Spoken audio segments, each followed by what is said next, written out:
नमस्कार। जय मसीह की। प्रभु का धन्यवाद करते हैं, प्रभु की स्तुति करते हैं।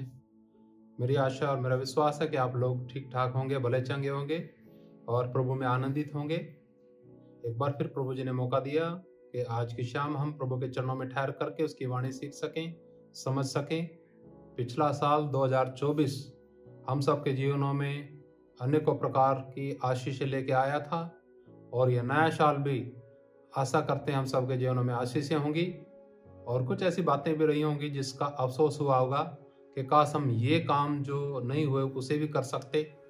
और इस साल में भी कुछ इसी प्रकार के हमारे काम होंगे। लेकिन प्रियो, एक मैं बात आज विशेष यहाँ पर करना चाहता हूँ। आप पूरा वीडियो देखें और उसे समझें ताकि आपको आशीष मिले और जो आप करना चाहते हैं वो आप एक प्रभावी तरीके से करने पाएं। क्या आपने अपने कार्यों के लिए कुछ योजना बनाई है? अपने जीवन के लिए कुछ योजना बनाई है? अगर आप सेवकाई करते हैं प्रभु जी की, कुछ सेवकाई के लिए योजना बनाई है? क्या पिछले साल का आपने मूल्यांकन किया और नए साल के लिए और बेहतर करने के लिए एक विशेष योजना बनाई है? क्या योजना बनाना सही है वचन के अनुसार या गलत है?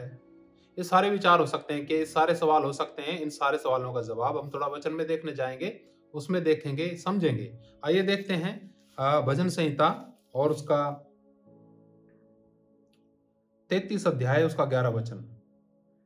यहोवा की युक्ति सर्वदा स्थिर रहेगी, उसके मन की कल्पनाएं पीढ़ी से पीढ़ी तक बनी रहेंगी। यहां पर लिखा है मन की कल्पनाएं, परमेश्वर के मन की कल्पना। प्रिय, परमेश्वर कल्पना नहीं करता, लेकिन प्लान लिखा उधर, इंग्लिश में पढ़ेंगे ना, प्लान्स।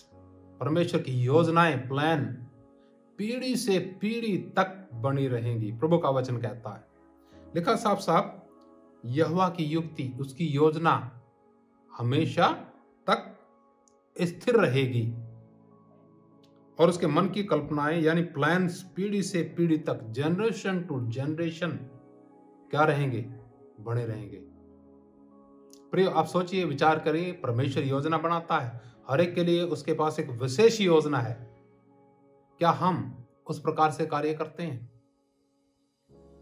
हम अपने जीवन को जब जांचते हैं, हम बिना योजना के कुछ भी कर बैठते हैं और उसमें फेल होते हैं, जिससे हमारे समय का भी नुकसान होता है, हमारे धन का भी नुकसान होता है और हमें जो चाहिए वो मिल नहीं पाता। तो आज थोड़ा ठहरने का समय है, वचन के अनुसार अपने आप को जांचने का समय है। यह तो स्पष्ट बात है कि परमेश्वर के वचन के अनुसार योजना बनाना गलत नहीं है। योजना हम बनाते हैं लेकिन सफल परमेश्वर ही करता है।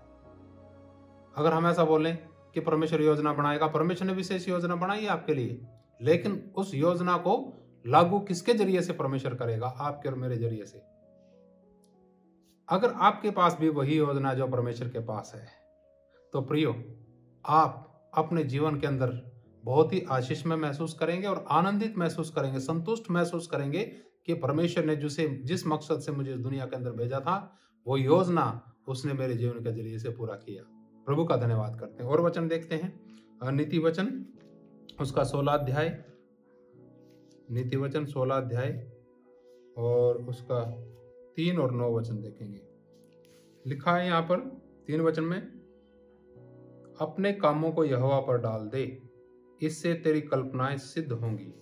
फिर से यहाँ पर कल्पनाएं जो लिखा है, इंग्लिश की बाइबल में जब हम पढ़ते हैं तो प्लान्स लिखा, वहां पर योजनाएं।